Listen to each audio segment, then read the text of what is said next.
pues ahora me presento, ¿vale? Soy Álvaro Núñez y la charla que traigo hoy se llama DIRTP y Ardaki en la tomatina, ¿vale? Conociendo el funcionamiento de un laboratorio de innovación. Bien, este título es básicamente porque yo vengo de Telefónica Digital, concretamente trabajo en el laboratorio de innovación de Elevenpack. Y entonces, bueno, esta serie de proyectitos que hemos hecho, pues muchos de ellos los desarrollo aquí y bueno, y luego pues los podemos contar por ahí, pero al fin y al cabo estas cosas que hacemos en mi trabajo, de mi día a día.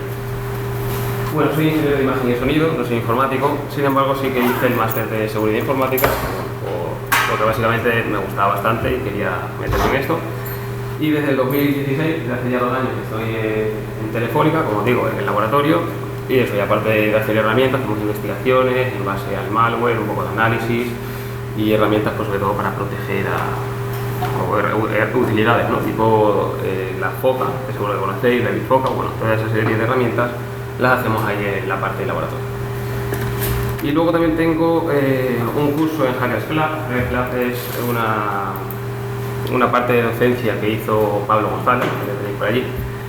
Y bueno, lo que pasó al final es que TSS nos acogió, por así decirlo, y tenemos en el patrocinio de Security Sentinel, ahí tenemos un curso que tiene que ver bastante con lo que vamos a hablar hoy.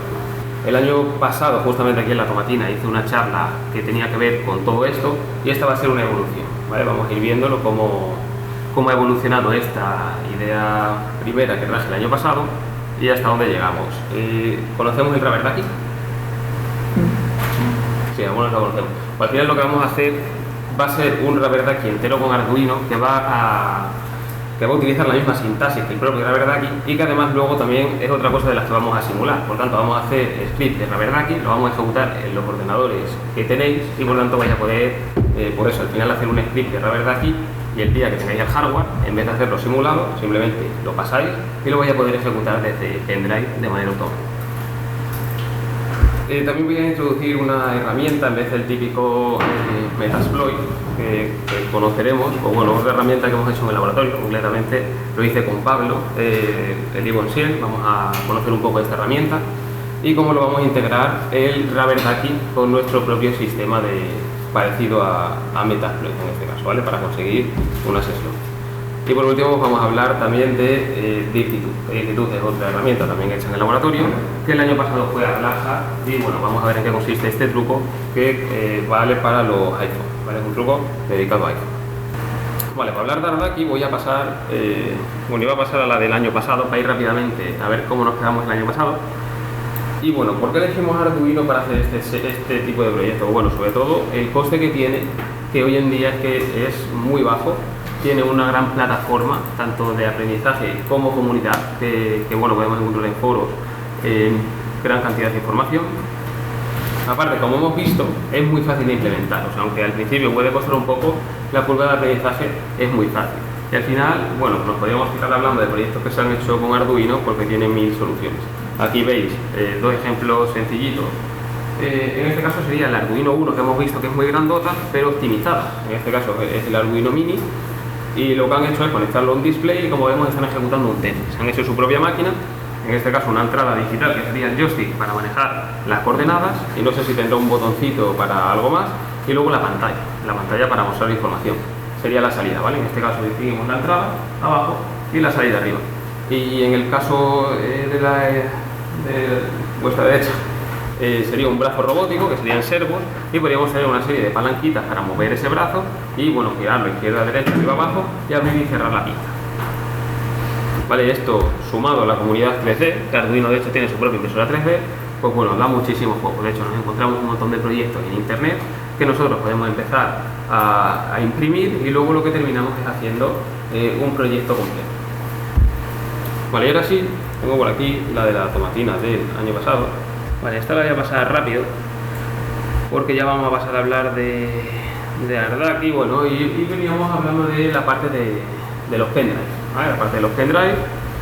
Y bueno, si alguna vez hemos visto o hemos estado con uno de estos. ¿Alguno? ¿Lo ha visto? ¿Lo tiene? ¿O? Está visto, ¿no? Vale.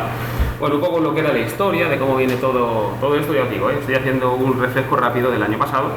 El que quiera verla íntegra. Claro, sí, está en YouTube, ¿vale? La del año pasado. Al final lo que tenemos es que, bueno, a través de los pendrive, desde el tiempo de Windows XP, estaba el autorun.in y mediante archivitos como este, pues bueno, podíamos hacer que cuando se metiese el pendrive se ejecutase el autorun y ejecutase lo que queramos, ¿vale? Hasta que entró los virus, los antivirus, pues bueno, empezaron a avisar de que esto no podía ser así, ¿vale? Porque se colaba bastante malware por ahí.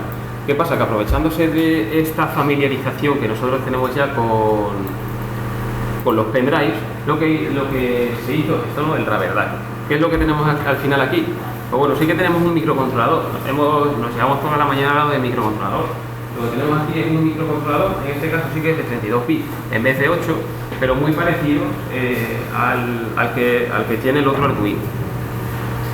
Como veis, lo que tenemos es un lector de tarjetas microSD. Este lector de tarjetas microSD se va a convertir en una entrada digital. Al final va a ser un medio a través del cual nosotros vamos a meter datos, en este caso. Bueno, luego tenemos un LED indicador, en este caso eso sería la parte de la salida. Y bueno, luego tenemos un botoncito ahí también para volver a ejecutar el script. Y lo que sería la carcasa, lo que sería la forma de pendrive. Bien, en este caso, estas son las características que tiene. Vemos que la familia es un AT32U y luego tenemos ahí un chorro de información. En este caso, el que se suele utilizar en Arduino Leonardo es el AT32U4, ¿vale? Es más simple, pero nos permite hacer lo mismo. Y aquí hablamos un poco de los precios, decía, oye, $45 más envío, ¿vale? Eso sí, está muy bien conseguido y por tanto, con una auditoría de seguridad, pues esto es lo más profesional que hay, ¿vale? Porque es que es un pendrive. Esto probablemente en una empresa se lo cuele al 80%, seguramente. Aquí tenemos todas las características que nos ofrece este microcontrolador, que como vemos nos habla de un montón de características en el propio GitHub.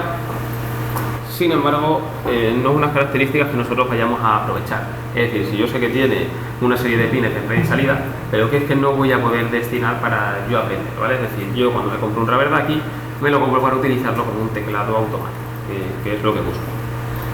Y lo que tenemos pues son esta serie de scripts, que es lo que vamos a aprender a hacer y lo que vamos a probar en nuestro vídeo. Con este nos ponemos un poquito más adelante.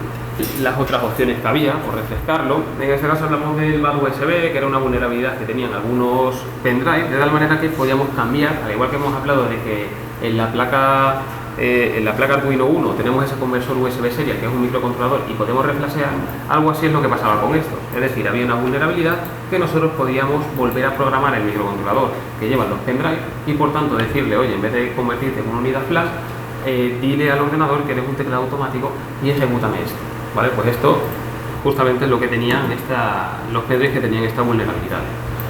También el año pasado hablaba de Arduino. En Arduino vamos a ver os voy a comentar cuál es el que traje yo el año pasado y vamos a ver el RubberDucky lo nuevo que tiene en este caso. ¿Por qué lo podemos utilizar en el 1 y en el Mega? Pues en este caso lo podemos utilizar por el microcontrolador que está en el adaptador de USB a serie. En el caso del 32U4 lo podemos utilizar porque hay librerías que ya lo permiten utilizar.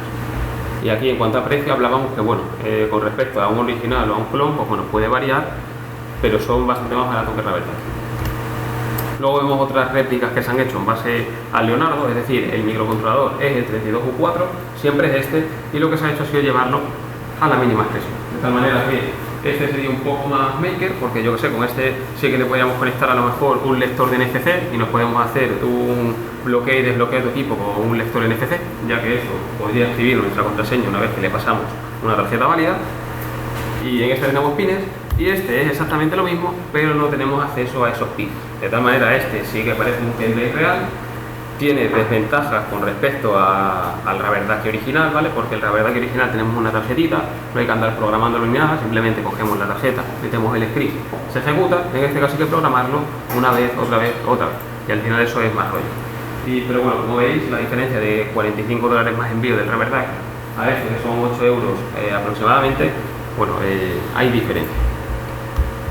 Y aquí hay otro más, que este es en el que yo me he basado para hacer la otra versión. Pues bueno, es más de lo mismo, ¿vale? Y como veis es prácticamente igual que el RubberDucky. Tenemos la entrada, tenemos dos modelos. el de allí, el de la izquierda, tendríamos que es exactamente igual que los que hemos visto. Es decir, lo único que tiene es que el conector sí que parece más de pendrive, de tal manera que si le ponemos ya una cubierta lo podemos pasar. Si hemos visto los anteriores, no tenían esa forma de pendrive, es decir, se podía conectar, pero no tenía la forma, por lo tanto ya costaría un poco más a lo mejor engañar a alguien con ese pendrive. Y este sí que tiene ya la tarjeta micro SD, eso ya es bastante más interesante. Y esto que esto también lo pillo como idea, que es un selector, de tal manera que no únicamente podemos ejecutar un payload a la vez, sino que podemos ejecutar X, en este caso serían 16, porque tenemos un selector de 4 y en este caso estaríamos en 16. Y aparte, bueno, pues hablaba de que Arduino tiene un conversor para sus placas, ¿vale? En este caso, este es el payload que hemos visto al principio.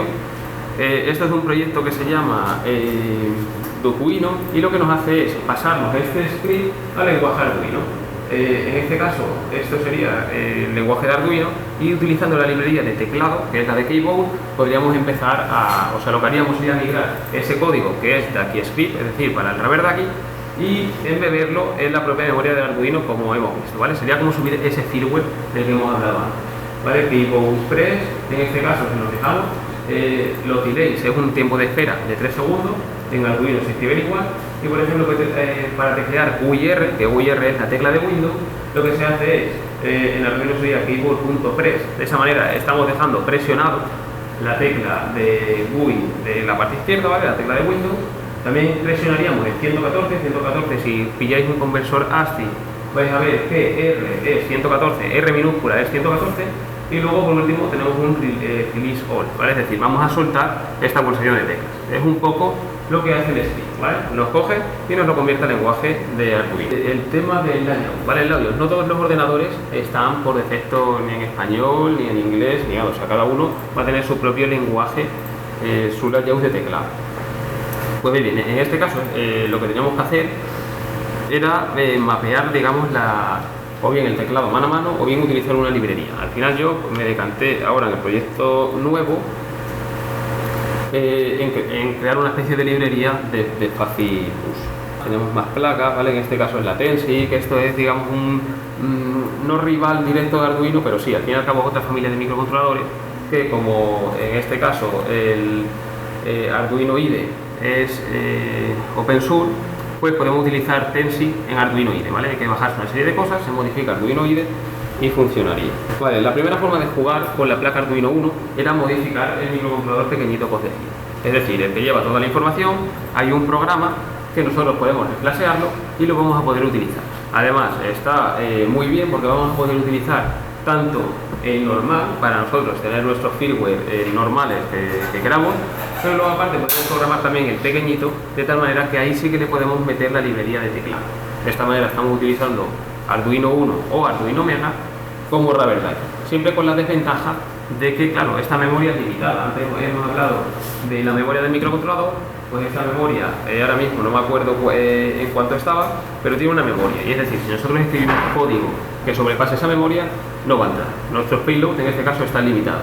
¿Eso qué es lo que soluciona? Pues al final, tener una memoria SD nos está quitando toda esa carga. Es decir, si nosotros queremos meter una serie inversa que está ocupando bastante código, pues lo que podemos hacer es tirarlo desde una tarjeta micro SD que, pues bueno, al final no nos está ocupando ese espacio de almacenamiento en el microcontrolador. Vale, pues en este caso vamos a ir a la prueba de concepto y vamos a ver el proyecto de Ardaki. Vale, pues ahora el proyecto que os voy a enseñar es precisamente para hacer el Raspberry Daki exactamente igual. Os voy a decir ahora las ventajas que yo le he metido, o por lo menos el fácil acceso que tiene, y aparte de que lo vamos a entender todos, da bastante juego. En este caso, este es el esquema de conexionado. Como os decía, esto nos puede sonar porque este es FreeSync, es lo primero que he venido utilizando. Y bueno, ¿qué es lo que tiene? Pues básicamente, en vez de tener el Arduino 1, como os digo, es muy limitada. En el momento en el que nos queremos meter con proyectos más avanzados, ya hay que irse por otros caminos. En este caso podría haber utilizado la Leonardo, pero ¿por qué utilizo la micro? Pues porque al final es más pequeña. Y al final, pues bueno, si queremos optimizar un poco, podemos utilizar esta serie de placas. Bien, lo principal para que funcione el Ardaki, o sea, aunque veáis un montón de componentes que vamos a ir viendo poco a poco, el principal es el lector de tarjeta microSD. ¿Por qué? Porque si no tenemos lector de tarjeta microSD, hay que utilizar la librería de teclado. Y si estamos utilizando la librería de teclado, volvemos al problema de que nos podemos quedar sin memoria. Entonces, lo mínimo que necesitamos es la tarjeta USB o microSD, que es donde vamos a almacenar los payloads. Luego, por otro lado, este es el selector. Como decía, el Arduino lo que tenía era un selector de 4, pues yo, como tengo espacio, he cogido y lo he puesto de 8. En este caso, podríamos seleccionar hasta 256 payloads diferentes. Siempre que nosotros tengamos claro en qué posición lo hemos metido, pues vamos a poder jugar con ello y luego con el botoncito que veis aquí lo vamos a lanzar. Es decir, no hace falta desenchufarlo del USB, sino que yo lo enchufo, selecciono el payload que yo quiero, le doy al botón y se ejecutan estas teclas. Lo cambio, le doy al botón y se ejecutan estas teclas, ¿vale? Ese es el funcionamiento. Y al final el LED lo único que me hace es indicarme cuándo empieza y cuándo apaga. De esa manera yo puedo saber simplemente de manera visual cuándo le he dado, cuándo se ha ejecutado todo y cuándo he terminado de suceder. Bien, en este caso os comento el conexionado. Y bueno, el LED tiene en verdad poco que comentar. Ya hemos visto que simplemente una salida va a un pin. En el caso de los botones es exactamente lo mismo. La diferencia que tenemos entre este pulsador, digamos que esto sería instantáneo y este mantiene el estado, ¿vale? Sería como un interruptor, de tal manera que yo cuando le doy aquí al botón me lee el estado de estos interruptores y me lleva a un script o a otro que yo tenga seleccionado. Esto, cada uno de ellos en verdad conexionado es igual, es decir, va a un pin. En este caso, todos estos pines que veis aquí están conectados con la salida digital del LED. La salida digital estaba aquí, que es el 13, y todos estos son entradas, ¿vale? Todo esto son entradas. Y luego ya llegamos al lector de microSD. El lector de microSD es un componente digital y tenemos 6 pines. Esos 6 pines son 2 para la alimentación y 4 para el sistema de comunicación. En este caso utiliza SPI. SPI es un protocolo serial. En el protocolo serial estaríamos hablando de 3. Tendríamos el serial normal, que sería un TX y un RX, una línea para emitir y otra para recibir, que esto es asíncrono, es decir, no lleva señal de reloj. En este caso esto es un poquito más avanzado porque es SPI y SPI utiliza 4 líneas, de tal manera que sí que lleva una señal de reloj y lleva uno para emitir y otro para recibir. Vale, este ya es un poquito más avanzado. Este protocolo SPI se conecta en ciertos pines de Arduino. Entonces, eso quiere decir que hay los pines a los que yo lo he conectado sería este y este, ¿vale? Que serían el SCK, el señal de reloj. Luego tendríamos el MISO y el MOSI, sería Master In, Slave Out, y al revés, es decir, emisión y recepción. Y luego por último tenemos, digamos, un pin digital, que es cuando nosotros nos queremos comunicar con este lector y va a un pin concreto. En este caso, iba al número 4. El sistema es montar este esquema. Cuando lo queramos tener físicamente, sería montarlo aquí y luego, aquí tengo las características que he puesto yo, ¿vale? Sería la tarjeta microSD para almacenar el código de DakiScript, ¿vale? Eso es lo que vamos a hacer ahora. Luego tendríamos, podemos escalar hasta 8 interruptores. Yo he puesto 8, pero hay un fichero de configuración donde podemos modificar y en vez de un 8 le ponemos un 4 y nos va a leer hasta 4, es decir, podríamos subir hasta 16. Luego teníamos el botón para lanzarlo, el LED para indicar y aparte esto que está bastante bien es que puedes elegir el sistema de layout fácilmente. Es decir, si nosotros tenemos un teclado en español lo podemos poner y si lo tenemos en inglés pues igual. La forma, esto luego cuando te lo bajas es simplemente el archivo de Arduino, lo subes y ya está, y lo único que vosotros tendréis que tocar es este fichero de configuración. Vale, como veis aquí está diciendo los pines normalmente donde se conecta. En este caso es el 3 para el botón, el 4 para el lector de microSD, del 5 al 12 para el switch. Si gastamos menos pues debería ir del 5 al X, ¿vale? El que tengamos que gastar, el 13 para el LED. Y luego todos estos teclados son los que podríamos poner. Y aparte tenéis una plantilla para que vosotros creéis vuestro propio mapeo. De tal manera que aquí simplemente le pasáis el tipo de teclado que vais a querer. Eso sí, el teclado se almacena hasta la próxima vez que lo programemos. Es decir, si yo pongo hoy español, hasta que no lo vuelva a programar, siempre y todos los payloads se van a ejecutar en español, ¿vale? Pero como veis hay aquí bastantes tipos de teclado, ¿vale? Tenemos italiano, tenemos francés, tenemos inglés, tanto de Estados Unidos como de Reino Unido, ¿vale? Hay un montón de teclados. Bien, luego tengo también una variable de debug, que esto es para que nos saque, esto es ya más complicado de utilizar porque nos saca resultados por pantalla y para ello lo tenemos que probar en nuestro ordenador. Es decir, esto si lo vamos a conectar a un ordenador ajeno no nos va a funcionar. El log lo que nos va a hacer va a ser dejarnos en la propia micro SD, cuando ha terminado nos va a decir, oye, el fichero se ha ejecutado y el fichero ha terminado, de tal manera que si no llega a terminar, por lo menos vas a saber que algo ha pasado, ¿vale? O sea, nos crea un log que lo podríamos desactivar si no queremos. Aquí podemos definir el nombre del log que queremos que nos deje. Bien, este nombre es si no tenemos switches, es decir, no hay que poner la extensión txt, es simplemente un fichero. Imaginar que solamente tenemos el lector de microSD, pues lo que vamos a hacer va a ser poner un fichero que se llame script.txt en la microSD y este va a buscar ese fichero. Es decir, si yo no tengo un selector, tengo que tener alguna manera de buscar ese fichero. Entonces estamos hardcodeando aquí el nombre. Y aquí el botón, ¿qué pasa si no tenemos el botón para lanzarlo? Pues si no tenemos el botón para lanzarlo, se va a lanzar la primera vez que lo conectamos. De tal manera que en ese caso no lo podemos volver a relanzar porque no tenemos botón, pero cada vez que lo enchufemos lo va a ejecutar. Todo eso lo vamos a poner aquí, es decir, este sería el pin del botón, se recomienda poner en el 3, si tenéis el botón en otro lado, se cambia aquí, y si no hay botón hay que poner un 0, es decir, no nos podemos cargar esa línea, porque es un fichero de configuración. Y bueno, y aquí tenemos el lector de microSD, que es exactamente lo mismo. O sea, en qué pin va la microSD del resto. Y aquí tenemos los switches, aquí podemos poner 8 o podríamos poner si tenemos menos, pues podríamos poner 4 y definir en qué pines está. Y por último, si no vamos a utilizar ninguno, pondríamos un 0. Vale, pues vamos a crear nuestros propios scripts. Vale, voy a arrancar aquí el Windows 10, os voy a pasar un repositorio. Vale, este es, ¿vale? Vale, es únicamente para Windows. En este caso, si tenemos otra plataforma o bien habría que emularlo, hay uno que está escrito en Java y podríamos generar un binario y subirlo y tal, pero que en este caso a mí no me ha llegado a funcionar bien. Y este sí que funciona bien en Windows, ¿vale? Como veis, voy a ver si se me arranca este y lo vamos a ver, ¿vale? Y aquí os voy a enseñar también cómo conseguiríamos una sesión muy simple con Reverdaki y el Ibon 7, ¿vale? Que es una herramienta que también hemos hecho hace muy poco. Vale, esto va a descargarlo, lo pilléis aquí, ¿vale? De la sección de release, porque si no estamos descargando el código y lo tenemos que compilar, ¿vale? Aquí lo tenéis, ¿vale? Vale, esto es GitHub, ¿vale? La página de GitHub. Bueno, pues una vez abierto el programa en verdad es muy fácil, ¿vale? O sea, lo que tenemos aquí es para cargar, digamos, el script que queramos. Ya nos viene uno que es un Hello World. Si abrimos aquí el txt, vemos que es el típico que hemos visto antes, ¿vale? El que nos va a abrir el bloc de notas. Vale, pues en este caso le damos aquí a cargar script. Yo voy a seleccionar este, ¿vale? Hello World, le damos a abrir y una vez que lo hemos abierto nos permite verificarlo, ¿vale?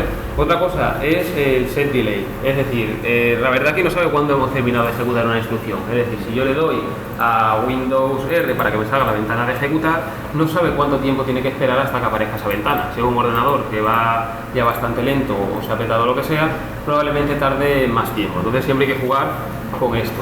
Aquí lo que podemos hacer es poner un delay entre cada una de esas instrucciones y ponerlo de manera fija. Imaginar que queremos esperar un segundo siempre entre instrucción e instrucción para que dé tiempo al ordenador a que arranque, ¿vale? El teclado va a teclear sí o sí, hay que darle tiempo al ordenador.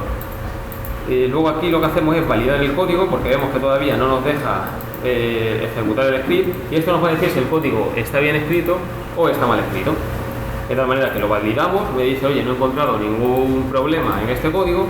En este caso ahora podríamos hacer dos cosas. Por un lado, podríamos generar el encoder, lo que nos hace es generar un archivo .jar que también lo suele coger Arduino, es decir, sería una forma comprimida de meterlo, o bien podríamos darle a ejecutar script, ¿vale? Si yo ahora le doy, ¿vale? Vemos que aquí lo escribe y me lo pone, ¿vale? Hemos visto esto, es una simulación real de Reverdaki. Aquí ya podéis empezar a jugar vosotros con vuestro payload y hacer pues eso, lo que queráis. Ahora en mi caso, vale, para la demo, mientras vosotros podéis jugar con ello, voy a hacer yo un caso concreto con la herramienta que hemos hecho. Vale, para que podáis jugar con el emulador vais a encontrar un montón de payloads por internet lo primero es el GitHub del propio Reverdad, que vais a encontrar un montón, ¿vale? Y para un montón de plataformas. Ahí vais a poder aprender bastante. Luego, por otro lado, todos los que hagáis vosotros, que eso tenéis que aprender un poco la sintaxis de Reverdad aquí para saber cómo llegar, pero la verdad que como es un teclado automático, pensar que si queréis desarrollar algo vosotros mismos sería empezar a pensar con el teclado. Es decir, yo empiezo desde aquí, ¿qué podría hacer? Si yo estoy en un Mac, al igual que en Windows, con la tecla Windows R, independientemente de dónde esté, me sale la ventana ejecutar, puedo hacer lo que quiera, pues ya sería empezar a pensar. ¿Qué haría en el caso de Mac? Pues en el caso de Mac haría control espacio, que me sale en la barra de búsqueda, y en la barra de búsqueda podría ejecutar, ¿vale? Aquí ya sería un poco ir pensando esa serie de cosas, dependiendo de la plataforma. Para la demo que yo os voy a hacer, y así también por enseñaros otra herramienta que hemos hecho entre el laboratorio, bueno, que la hemos hecho en Telefónica, parte del laboratorio donde está Pablo, y es Ibonsiel. Esto, bueno, de momento simplemente lo hemos presentado en Euskal Hack, ¿vale? Lo presentamos hace poco en Euskal Hack, y está basada en PowerShell. Por tanto, voy a comentar rápidamente. Con esto lo que podemos hacer es que tenemos una prompt, ¿vale? En cualquier parte. Os voy a enseñar los dos modos que tiene. En este caso podríamos tener un modo o sea, imaginar que nosotros queremos hacer una auditoría y no tenemos herramientas para hacer esa auditoría.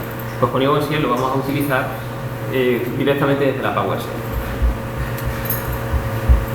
Lo único que tenéis que hacer para utilizar esto es iros a una PowerShell de Windows. En este caso no estoy hablando de explotación, sino simplemente una manera de poder utilizar herramientas. Vale, estáis viendo aquí el GitHub de Ibonsiel, lo veis aquí. Y bueno, os explico un poco, aparte de que tenemos un paper publicado con mucha información, por si queréis leer más de la herramienta. Simplemente os voy a hacer una introducción rápida. En este caso, si lo queremos descargar, ¿vale? Tendríamos que abrir aquí una PowerShell, ¿vale? Pegar esta línea que está en el GitHub. Esto lo que va a hacer va a ser descargarse a la memoria un script que hemos desarrollado, ¿vale? Se acaba de descargar, ¿vale? Me lo he descargado a memoria con la instrucción que he cogido de GitHub, y ahora lo que vamos a hacer va a ser simplemente ejecutar console, ¿vale? Esto nos va a devolver la consola de Ibonsiel. Vale, ahora sí. Vale, ¿veis? Aquí tenemos un prompt que en verdad no nos estamos descargando directamente al ordenador, y que sin embargo podemos utilizar un montón de herramientas. En este caso, esto es todo lo que podemos ver, y todo esto está en internet, ¿vale? En ningún momento está en nuestro ordenador. Es decir, si nosotros quisiéramos hacer, por ejemplo, un análisis, un escaneo de puertos, nos podemos bajar las herramientas en PowerShell a memoria, ¿vale? Que no a disco, de manera que lo podríamos utilizar aquí. Aquí, como os digo, tiene bastante la aplicación, se podrían hacer bastantes cosas. Este no es el modo que nos interesa a nosotros, pero es el principal modo con el que hicimos Ibonsiel, ¿vale? Es decir, es una prompt con herramientas que están en GitHub y que vosotros podéis coger, descargar a memoria, y en el momento en el que yo coja y cierre esta PowerShell, lo pierdo todo, ¿vale? Pierdo toda la configuración y pierdo todo lo que he hecho. Vale, pues esto tiene un modo que hemos hecho, el denominado modo silencioso, ¿vale? Este modo silencioso lo que nos hace es que tenemos un panel de control en Python, y vamos a meter en vez de meter un interpreter, lo que vamos a hacer va a ser meter este prompt. Bien, este prompt no abre un socket directo y por tanto no está constantemente conectado, sino que va por peticiones, y por lo tanto es un poco más difícil de detectar, ¿vale? Estamos haciendo peticiones HTTP directamente a nuestro servidor, y bueno, y al final es bastante, está bastante bien, ¿vale? Lo voy a ejecutar, ¿vale? Aquí lo tenéis, ¿vale? Este sería el panel de control del propio Ibonsiel. Entonces, lo que nosotros tenemos que hacer en un script por ejemplo, de Reverdad, que en este caso, es conseguir que se conecte a nuestro servidor. En este caso, yo le tengo aquí en una red local, ¿vale? Y lo voy a conectar dentro de mi propia red local. Vale. Lo que estoy haciendo aquí es cargar el módulo para lanzar el servidor. Vale, estoy en la máquina donde yo estoy creando todo. Y aquí vemos las opciones que yo puedo configurar. En este caso voy a crear un servidor disponible para que se pueda conectar todo el mundo. Vale, lo voy a lanzar. Vale, y aquí ya estoy esperando a que alguien se conecte. Es decir, ahora yo debería hacer mi script de Raverdaki para que se descargue desde GitHub la terminal y se conecte, al igual que antes de ejecutar console, pero en vez de ejecutar el console en la propia PowerShell que se va a ver, para que me la devuelva a mí, ¿vale? En este que yo tengo abierto aquí. De tal manera que el script quedaría este, y he tenido, aquí he tenido un problema, y es que lo que quería, o sea, la idea de aquí, como veis, lo que estoy haciendo es ejecutar Windows R, y en esta de ejecutar Windows R ejecuto la combinación de teclas, o sea, el comando de PowerShell que está aquí. Por alguna razón, Microsoft, y mira que esto lo hemos sacado hace muy poco, pero Microsoft ya nos ha bloqueado la URL. Por tanto, es verdad que ahora mismo no te puedes descargar lo que es la consola principal, no te la puedes descargar desde GitHub. Pero no pasa nada, nos hacemos un clone del repositorio, lo subimos a nuestro servidor y nos descargamos ese script desde nuestro servidor. Y luego el resto de funciones sí que las vamos a ir tirando desde GitHub cada vez que las necesitemos. En este caso, yo lo tengo puesto aquí, voy a ver quién me ha dado esto.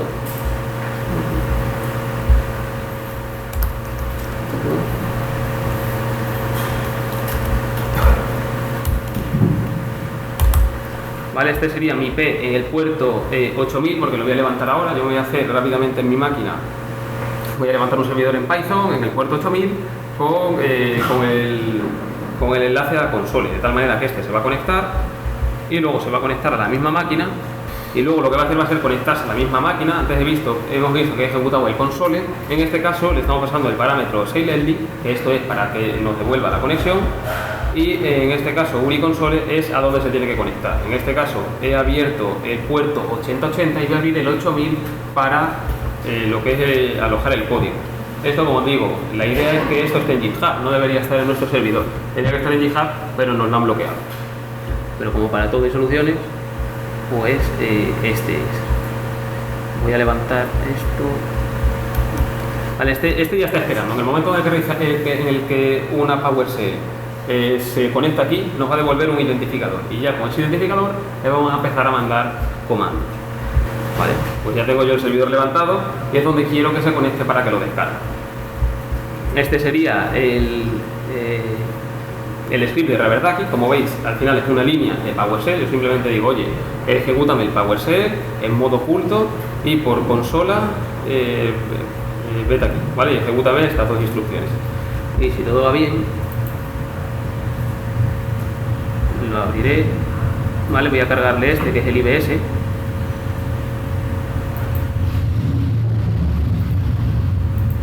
Vale, lo valido, me dice que está bien, y si todo va bien, aquí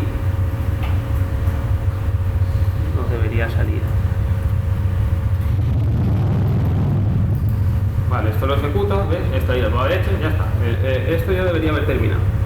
Y si todo va bien, aquí ya tenemos, ¿vale?, la conexión. Es decir, tú no has gestionado tu ordenador, y de hecho si te vas y haces un listado de los puertos a los que te estás conectando, no vas a ver una conexión directa al 8080, porque es que no la hay. O sea, lo que está pasando es que tu ordenador, hay un proceso PowerShell que está mandando periódicamente, cada 5 segundos, una petición, y está viendo a ver si tiene contenidos nuevos aquí, ¿vale? O sea, si nosotros le queremos mandar un contenido nuevo, de tal manera que está haciendo peticiones HTTP normales.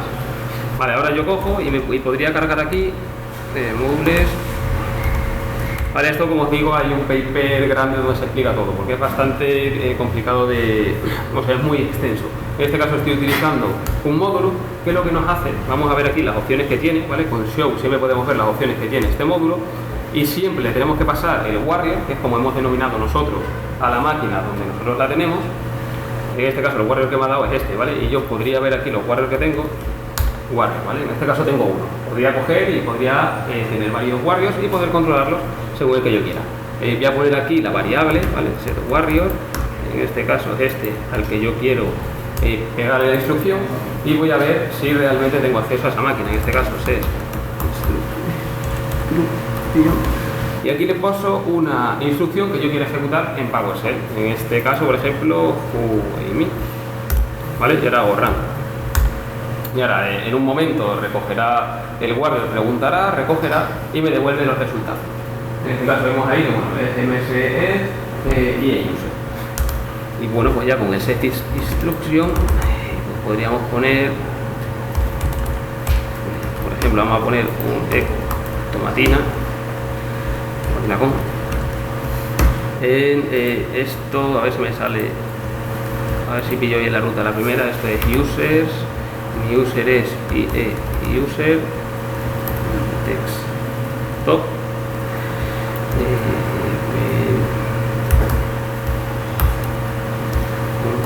.txt. Si esto está bien, de user y user desktop, y lo ejecuto. Si esto está bien, me va a crear aquí un archivo, ¿vale? Aquí lo vemos, habéis visto que este archivito no estaba, y ahora cojo, lo abro y me pone tomatina, ¿vale? Estamos en la máquina, y al final lo estamos controlando a través de que, digamos que está todo en la nube, ¿vale? Está todo el PowerShell conectado, que nos está haciendo peticiones. Entonces, bueno, estamos escapando del típico Metasploit con Meterpreter que tarda un socket. Bueno, obviamente Metasploit da muchísimas más posibilidades, pero bueno, esto es una herramientilla que hemos hecho y que, bueno, esperamos que os guste y que vaya más. La verdad es que ha empezado bastante bien. Como os digo, hay muchísimos juegos. Podéis ver aquí que Pablo hizo también un montón de vídeos, ¿vale? Aquí tenéis un ejemplo, ¿vale? De lo que es cuando conseguimos el Warrior, cómo hacemos un bypass de UAC y cómo hacemos un pass de hash. Es muy completo. También ejecución en MacOS, eso no lo he dicho, pero con PowerShell la versión 6 ya se abrió para Windows y para Linux y para Mac, y también funciona, de tal manera que si yo en Mac no tengo herramientas, puedo coger esta PowerShell, puedo ir cargando funciones en memoria de la PowerShell de Mac, y pues eso, puedo tener un análisis de puertos o un montón de herramientas directamente en Mac sin necesidad de que instale. En el momento en el que cierro la terminal, pierdo todo.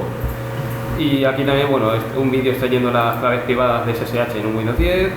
Aquí hay es una característica que tiene, que en los Windows, una vez que nos hemos descargado un entorno, imaginar que hemos descargado las funciones de, pues, un escaneo de puertos, podemos guardar esas funciones en el registro y, bueno, luego recuperarlas por si no tenemos internet. Y aquí el Silently, que es básicamente lo que hemos visto sin la inyección de UAC, o sea, simplemente hemos cogido una shell y ya la hemos dejado ahí. Así que, bueno, esto es lo único de Igon Shell, para que veáis. Y bueno, si lo probáis y tal, y queréis poner comentarios o lo que queráis, es open source, así que cualquiera puede colaborar también a crear funciones, o lo que sea.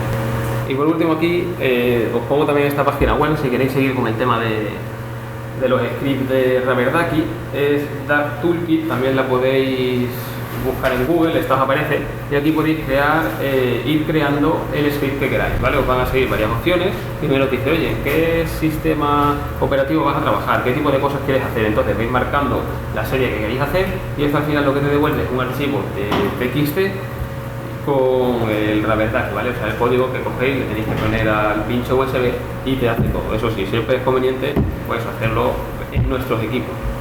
Bueno, pues esta es la parte de Rubberducky. Yo creo que Rubberducky sí que es bastante conocido, y bueno, pues simplemente por daros otra introducción, porque veis cómo se puede hacer por nosotros mismos, y sobre todo la inclusión de las herramientas como Igon Shell, que también nos permite jugar con esta serie de aparatos. Y ahora vamos a la última parte del taller, que es de Actitud, que es un altavoz que podéis hacerlo vosotros mismos y que no sé si alguien ya lo ha escuchado y lo ha visto o sabe en qué consiste este file. ¿Nadie? Vale, por mala pero buena suerte a la vez, ya está parcheado, o sea, por ese lado bien. Y era un truco básicamente para los iPhones. Hay una no vulnerabilidad como tal, sino sabemos que Apple quiere que su usuario tenga las cosas, digamos, ya directamente, ¿no? O sea, intenta simplificar al usuario.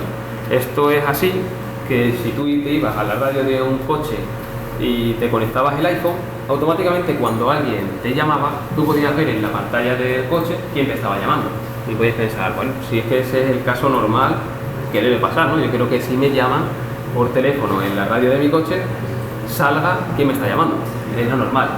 ¿Cuál es el problema? Que mientras que tú en un Android lo haces, lo normal es que cuando lo conectas por primera vez, ese aparato te pida una serie de permisos. Es decir, te pida el permiso, oye, ¿puedo acceder a tus contactos para mostrártelos? Y en el caso del iPhone no lo hacía. Es decir, tú llegabas, te conectabas y tus contactos aparecían. Pues gracias a eso aprovechamos y hicimos una herramienta que estuvo en Black Hat Europa el año pasado, y lo que hacía es que se está manifestando, lo hicimos con una Raspberry y con una versión hardware, de tal manera que la idea es la misma, es decir, yo me manifiesto como un altavoz, ante el iPhone me manifiesto como un altavoz, el iPhone puede reproducir música porque en realidad es un altavoz, sin embargo, por detrás lo que hace es solicitar esa agenda de contactos, y el iPhone, como no te dice nada, me quedo todos tus contactos, ¿vale? Me quedo todos tus contactos, me quedo tu número, y si tienes información del contacto, como en la propia ficha del contacto, como redes sociales, dirección, trabajo o incluso fotografía asociada al contacto, me lo llevo todo conmigo, ¿vale? Gracias a que tú pongas música en mi altavoz. Os voy a contar cómo va el código de esto y voy a intentar hacer la prueba. En este caso, hace poco, cuando estuve haciendo las demos, hemos hecho ya dos versiones. Estaba la versión, la primera que hicimos, y luego está la segunda, que la segunda tiene, por ejemplo, la recogida de las fotos de los contactos, llegó con la segunda versión, ¿vale? Esa no estaba en la primera versión. Al final, bueno, tenemos incluso Dirtitude, fue uno de los descubrimientos mejores del año, por lo menos lo que pudimos hacer nosotros en cuanto a seguridad, aparte de que porque fue a Black Hat Europa. Bueno, tenemos página en Wikipedia con este ataque, y tiene incluso su propia página web y su propio paper donde explican exactamente todo al máximo detalle. En este caso lo parchearon en iOS 11.2. Si alguien tiene un iPhone y mira la versión y lo tiene actualizado, seguramente lo tenga ya en la 11.3, no sé si va por la 3.2 o 3.1, pero bueno, seguramente ya lo tenga actualizado, por tanto esto ya no vale. ¿Hasta dónde vale esto? Sí que es verdad que funcionaba con todos los iPhone, y el último que se ha quedado sin actualizar es el iPhone 5, es decir, del iPhone 5 para abajo sigue funcionando, porque el iPhone 5, que no sé si alguien sigue teniendo iPhone 5 ya, pero el iPhone 5 se quedó en la versión 10, por tanto sigue siendo vulnerable, es decir, esto es vulnerable que nosotros conozcamos desde iOS 11.2 hacia abajo en todas las versiones y en todos los modelos de iPhone. Vale, ¿por qué elegimos Raspberry para hacer este tipo de proyectos? Pues bueno, al final tiene todo integrado, es decir, tenemos la Raspberry Pi 3, no hablo de la nueva, sino ya de la 3 simplemente, y ya tenemos tanto el Bluetooth como el Wi-Fi. Aparte que tiene muy bajo coste. En verdad, la prueba de concepto, o sea, el código que hemos subido a GitHub es la parte únicamente del altavoz, y yo cojo y me recojo tus contactos en una ruta de la micro SD. Pero nosotros luego, esto bueno, se presentó en las routers como un altavoz real, un altavoz hardware. Lo que hacía era que tenía, en este caso, estamos hablando de Wi-Fi, es decir, tenemos una conectividad donde podemos mandar datos, y lo que hicimos fue un panel web. De tal manera que mandábamos todos los datos que pillábamos, los mandábamos a este panel, y este panel, aparte de mostrarte una tablita para mostrarlo al público, o sea, somos el router, ¿vale? Mostró Chema Alonso en router el año pasado, pues aparte de mostrarlo un poco al público en los números, siempre tapado una columna y tal, por supuesto, porque he sido con gente del público real, analizaba los perfiles, por ejemplo, de Facebook, es decir, Facebook también, creo que eso también ya lo tienen medio capado y tal, pero tú podías buscar si esa persona tenía un perfil asociado, y si lo tenía, pues al final en este panel que pusimos, te mostraba la foto de perfil de Facebook que tenía el contacto, y las redes sociales que estaban asociadas a ese número de teléfono. Al final podemos hacer mucha ingeniería social con los números de teléfono, porque al fin y al cabo son datos que estamos recibiendo. Bueno, ¿cómo está estructurado el Dirtitude y cómo lo podemos construir nosotros? Como os digo, ya está parcheado, ya no va a servir. Sí que con esto voy a poder hacer un altavoz, y bueno, y luego siempre funciona. En el caso de que lo conectéis, por ejemplo, en Android, os va a decir, oye, se está solicitando acceso a sus contactos, desea permitirlo. Si alguien coge y va rápido y dice que sí, se los va a traer los contactos. La diferencia entre Android y iOS es que por lo menos te está dando esa posibilidad. Que el usuario luego no lea y le dé a aceptar es cosa del usuario, el usuario está notificado, ¿vale? En el caso de iPhone no se notificaba el contacto a la persona, al usuario, en ningún momento. Pues como os digo, la forma de instalarlo en la Raspberry es muy sencillo, porque es un paquete .dev, lo podéis descargar también, está también en GitHub y en el pack. Y aquí os voy a contar la estructura, cómo va por dentro y qué es lo que va haciendo.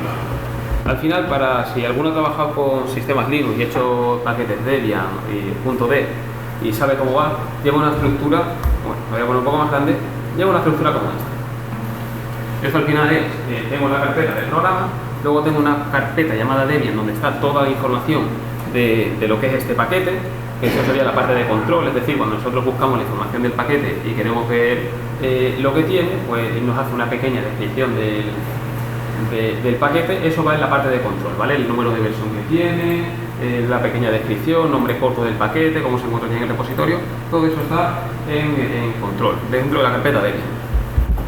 Luego tenemos los post-instalación y post-desinstalación, y los pre-instalación y los pre-desinstalación. Es decir, los pasos que se ejecutan antes y después de la instalación y de la desinstalación.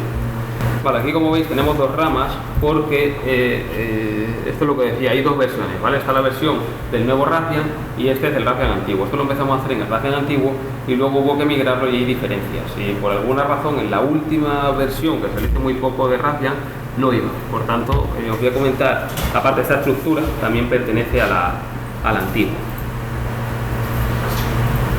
¿Veis? Aquí, bueno, para que veáis la de control, ¿veis? Aquí tenemos la versión, el título del paquete, la arquitectura. Y estas son las dependencias, es decir, estos son los paquetes que se deberían instalar con el sudo apt get install. Y esto es todo lo que instala, ¿vale? Que esto es lo que tiene que ver con, si por ejemplo, si no tenéis instalado Python, que funciona con Python, y por ejemplo JIT, el Pulse Audio es para toda la gestión del sonido, pues todo esto es lo que se necesita. O sea, esto es antes de, digamos, incluso instalar nuestro DirectTut. Bueno, estas son las dependencias que necesita el paquete. Y ahora sí, por ejemplo, en la preinstalación, ¿qué es lo que te hace? Pues como va a descargar cosas desde pip, en este caso, el gestor de paquetes de Python, pues vamos a comprobar de que tengamos internet en ese momento, y también además de que seamos root, estaba en el paquete de fuera, pero nos va a requerir internet. Si tiene internet, continúo; si no tengo internet, paro aquí, ¿vale? Esa sería la preinstalación. Y luego después en la postinstalación, bueno, una vez que se ha instalado y tenemos todo, pues se baja unas dependencias de Python. En este caso también se descarga una desde el GitHub, que era una versión concreta de este repo, ¿vale? El paquete era NOVEX, que es para la gestión de cosas del Bluetooth, y al final, bueno, nos lo está instalando aquí, ¿vale?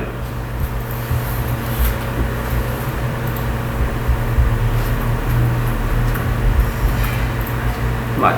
Luego tenemos aquí en la carpeta sobre barra etc. Esto al final en un paquete Debian lo que se nos hace es copiar esta estructura tal cual la tenemos. Es decir, la carpeta de Debian sí que es para la gestión del paquete, pero el resto se está copiando sobre esas rutas tal cual. En el caso de etc bluetoothaudio.com, el propio sistema, sistema de carpeta, ya nos podemos hacer una idea de que lo que nos está haciendo esto. Es decir, configurar el audio Bluetooth, ¿vale? Sin más. Y luego sí llegamos a la parte donde nosotros ponemos nuestro DirectTut. El DirectTut lo puedes ejecutar luego desde la terminal simplemente poniendo DirectTut, porque está sobre user-bin DirectTut. Este es un script de Python que cada vez que lo ejecutamos pues se va a ejecutar, pero lo podemos ejecutar sin necesidad de escribir eso de Python, tal. O sea, todo eso ya lo tenemos aquí. Y luego también tenemos una pequeña librería para almacenar las cosas del DirectTut, que por ejemplo es el agente. El agente es el que se encarga de gestionar el pareo con el Bluetooth. En este caso conseguimos un pareo simple porque sabemos que el Bluetooth, y algo que no quedaba tan bien y trabajamos en ello, es que nosotros cuando nos conectamos por Bluetooth a un aparato nos suele decir, oye, introduce un número o bien de 4 pines o bien nos saca 6 dígitos y nos dice, oye, en tu altavoz si aparecen estos 6 dígitos dale OK, si no, no le deja OK. Pues hay un modo simple de Bluetooth, que es que tú directamente te conectas y se parea solo, porque a partir de la versión 2.1 de Bluetooth se parea automáticamente. O sea, ya damos por hecho de que el dispositivo al que nos queremos conectar es ese, y si nos hemos equivocado no hay nada que hacer, ¿vale? Se va a conectar automáticamente. Por tanto, eso también es una de las ventajas que tenemos, es decir, que no le pedimos ni siquiera al usuario que tenga que introducir un pin para conectarse a nuestro altavoz, sino eso simplemente le tiene que dar un clic y según se conecta al altavoz ya se empezaba todo a ejecutar de manera automática. Y luego por último las reglas del UDEP, que esto es cuando hay una nueva conexión Bluetooth que tengo que hacer. En este caso lo que estábamos definiendo en estas reglas es que, oye, cuando haya una nueva conexión Bluetooth, ejecútame el DirectTut. Y entonces lo voy a conectar. Vale, yo tengo aquí una Raspberry ya preparada.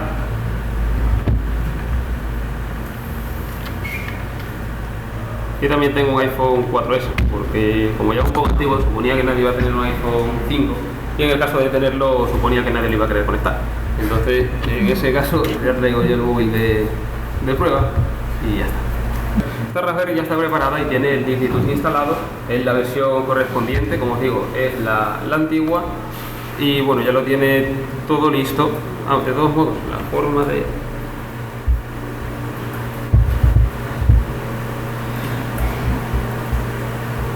de instalación vais a ver que era muy sencilla, porque como ya tenemos hecho la sección de release, es decir, ya tenemos el paquete hecho y aquí tenemos un instalador. Si os bajáis el código hay que compilarlo, hay que generar el paquete .dev, pero en el caso de que os bajéis el instalador, que sería este, como os digo, las dos versiones, tanto Raspbian el Stretch como el Yeezy.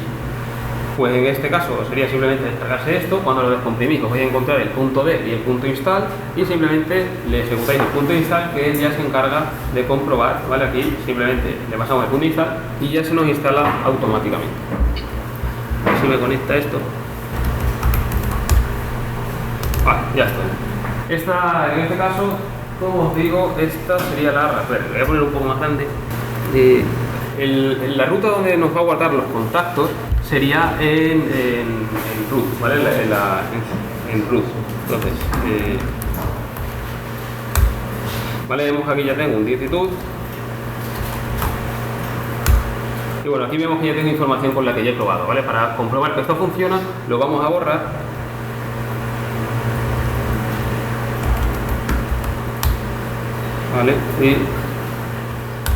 Vale, y me dice, vale, no tengo ningún archivo directorio. La herramienta, otra cosa, es que cuando se nos instala como un paquete, de tal manera que yo pongo, ¿vale? Y aquí nos devuelve la información, nos dice, oye, tú la tienes que empezar, la tienes que parar, y luego cuando quieras recuperar la información, una vez que haya un iPhone conectado a mí, pásame la Mac, y una vez que yo tenga la Mac, lo voy a pillar. Esto es lo que se hace automáticamente. En el lado del Mac, que es en el post donde bueno, lo lanzamos y se explica todo, hay una script para añadir en el .bas rc, de tal manera que se ejecuta automáticamente el DigiTouch en el momento del arranque del sistema. O sea, la idea, si nos quisiésemos hacer un propio altavoz, sería que el sistema arrancase directamente en el modo no gráfico y automáticamente, es decir, sin necesidad de meter el usuario y la contraseña, porque de esta manera se va a ejecutar el fichero basrc en el momento del arranque. Y si en el fichero del arranque tenemos que se ejecute el agente del DigiTouch, va a estar preparado ya para que el móvil se conecte. En este caso le voy a arrancar.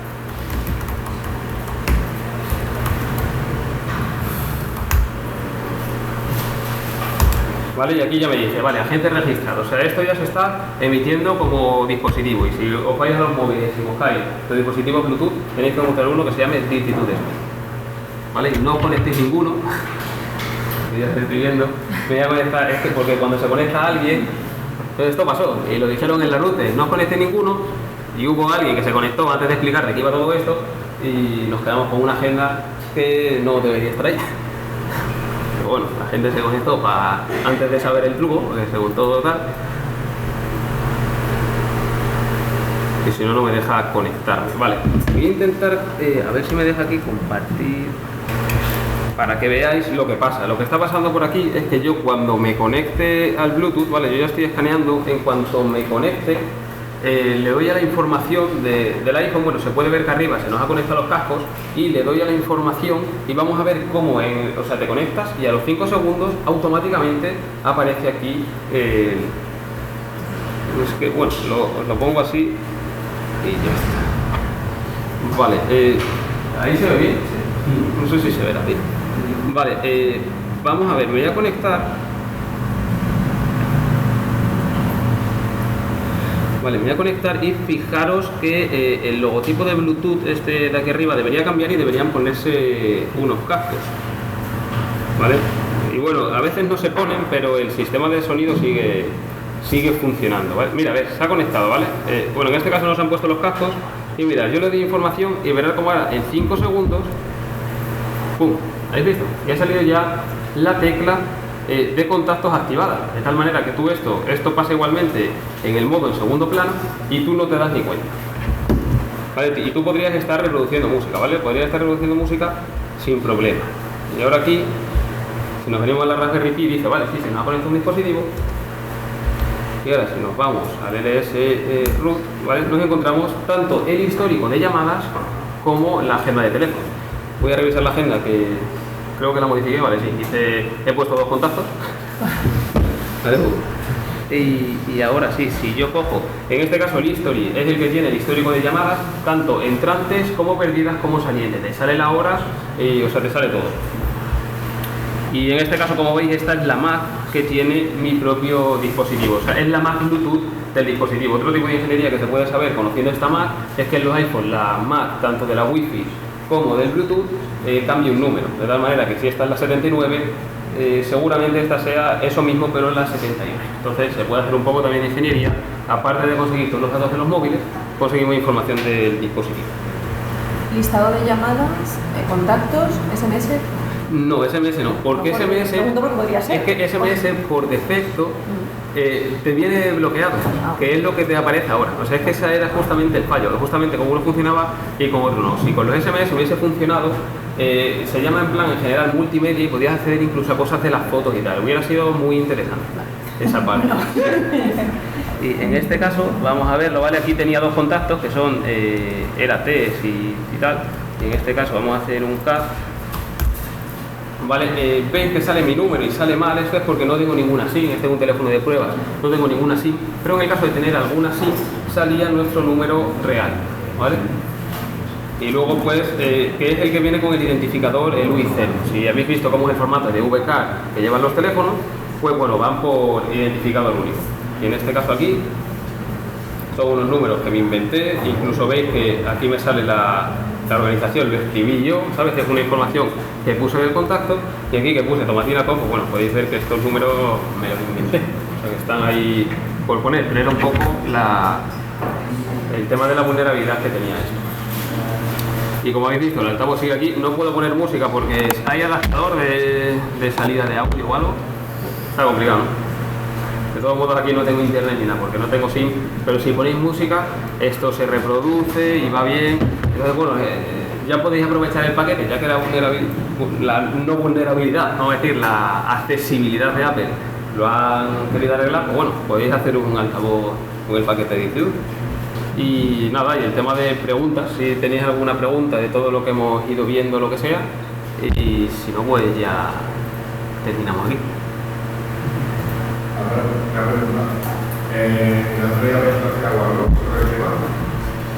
En Android que seamos. ¿No habéis mirado la manera de conectarse? Sí, debemos mirar, pero es que te salta. Si conéctate si quieres con un Android, te va a saltar el aviso. ¿Vale? Sí, te salta. Hay vídeos en YouTube, tenemos un montón de vídeos, se ven incluso cómo tú estás viendo el vídeo y se ve a la vez también lo que está pasando por detrás y se ve en un iPhone. En el caso de Android, si lo miras te salta el aviso, o sea, tú te vas a conectar, pum, y te pega el aviso, oye, el altavoz no sé qué desea hacer a tus contactos, aceptar o cancelar. Ya que tú le des aceptar o no, si vas rápido y le das a aceptar, pero el altavoz por lo menos a ti te ha notificado.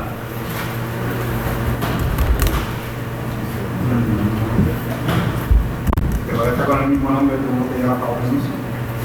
No, porque este dispositivo tiene una Mac concreta, es decir, tú... ¿Tú aquí pasas teléfono? NIFA los teléfonos con las cosas Bluetooth que tienen conectadas en el móvil. Sí, claro. Y los NIFA con la Mac. Sí, sí. Luego emites ese nombre y esa Mac.